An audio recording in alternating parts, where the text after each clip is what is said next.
me tell you something that happened yesterday during the show, towards the end of the show, and I was going to ask your guys' opinion, and I'm still going to ask your guys' opinion. So I think I said this on the air before. So remember when I bought Travis Barker's car? Yes. Right, Travis Barker, who's going to marry one of the Kardashians. Which Kardashian? Kourtney, right? I bought his car like in May, I think it was, last year.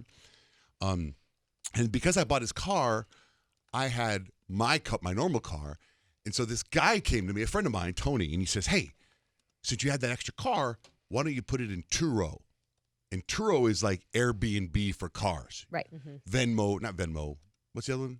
What's the other rent? VRBO for cars, like, right? Venmo. You go and you can rent. People rent your car for a day or for a week, right? And he goes, "Let me manage that for you, right? So people can, because part of the deal is you go to Turo, log on, and you're out of town, you travel somewhere. Instead of going to Hertz, you go to Turo and you rent a car. But if you're the guy that owns the car, you got to go meet them. It's a hassle, right? And so I said, okay. He goes, but I'll split it with you 50-50. And I'm like, so it's my car, but he does all the work and goes meets everybody. I was like, yeah, sure. So he did that, and he rented out my car over the summer, and maybe we made some money. I split it with him, I think he gets the better end of the deal because I get the wear and tear on the car. Yeah. I mean, I think it should be more like 30, 70%. I think you probably could have negotiated that. I should have, but I just said whatever. So anyway, I got rid of Travis Barker's car, and I took my car out of Turo. Okay, so now cut to yesterday, end of the show. I get a text from Tony. He's like, hey, man, I kept your car in Turo. And he goes, I have a lady in town, wants to rent your car for 3 days, $1,000. Man. That's a lot of dough.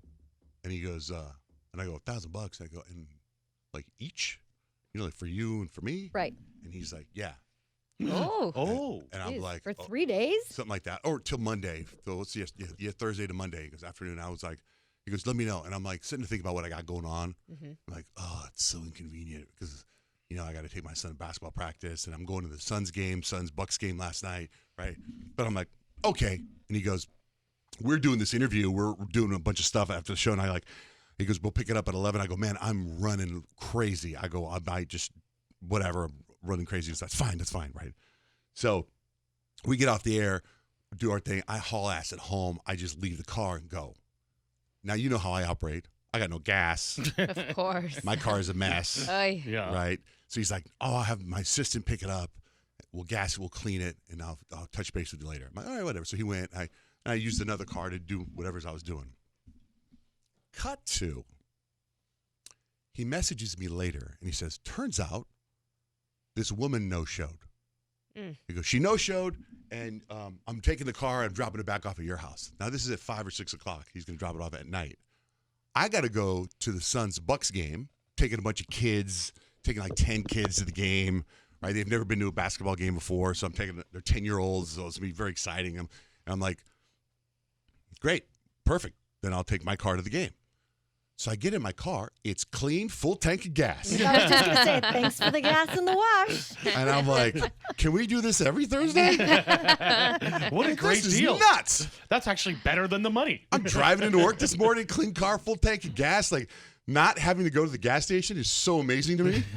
Right? So, anyway, get this. It gets a little better. So I go to the Suns game. It's an 8 o'clock game. That's way late. Like before I agreed, I didn't know it was this late a game when I was going to take these kids to the game. So I'm like, I gotta get out of this. I hope I don't have to stay that long. So my plan is I pull up at a special parking situation. So I go to the special parking area, and I tell the guy, I give him $20. I'm like, hey man. I go, I'm going to leave early. You think you can keep my car kind of around the area? Like, I'm going to leave around first quarter or something like that. And he looks at me like, first quarter? Yeah, like, this is a reunion. Well, this is a reunion of the finals. Yes, it's a big game. Everyone was excited for this. Yeah, I'm getting the hell out of here. And he goes, all right. So I go into the game. Have a good time, blah, blah, blah, good game, dunks, basket scores, people cheering, all that good stuff. So not Dribble, exciting. dribble, pass, high five. Yeah. Giannis, Devin Booker, cheers. Pretty cool. I look at my watch, and it's like, I don't know, 8:45. I'm like, I get the hell out of here. I got to go to sleep. So I leave, and nobody's leaving, obviously. The streets are empty. It's dark, and my car is parked because the streets are cut off, for traffic. My car's by itself in the dark in the street. Safe, right? But I'm like, no valet guys anywhere, no parking guys anywhere. And I'm walking around the street. Hello? Where's my key? Hello? I go to my car. And I go to open the door. There's it's locked. And I see the valet box, where they're Yeah. in this little area. I go over to the box and I'm like shaking it. Also locked. Thinking if it's open, Which it's it should be. And I'm like, hello? Like, what the heck? Like, these guys obviously go on break because they got who the hell leaves this basketball game first quarter, right? Yeah. So They're I'm probably like, watching the game. yeah. So I see a security guard. Security guard sees me. I'm like, hey, I'm leaving early and told the guys that I was going to leave early. And she's like, hold on a minute. Walkie-talkie thing, whatever. And then Did you hear back on the walkie-talkie? Who leaves a basketball game in the first quarter? a guy runs out. He goes, oh, Jaji, sorry, I forgot. Oh, yeah, it's all right. He goes, two guys. Another guy runs out, and he goes, here's the key to your car. So he hands the key to my car, and I start walking to my car, and I realize, like, it's not my car key. It feels different. Same model as the car, but it's the newer model, so it's a different key. And I go, this isn't my car key. He goes, oh, God, so sorry. He turns over to the other guy, and he goes, this is Booker's car, is what he says. What? So I go, hello. I'll just take that one. I'll just take that one. You keep my Okay. key. Like, Fair we're all good trade. here, sir. Fair trade. Me and Same Devin car. Booker got the same car, I'm thinking, right? I'm like, Hey. I got a full tank of gas, clean car. I'm like, wow, turns out it's Booker's brother. But still, I'm sure still. Devin parked somewhere else. Yeah. you know what I Maybe mean? even Devin bought that car. Who Walk knows? around with the bloop bloop and go take that home. Let's use that key.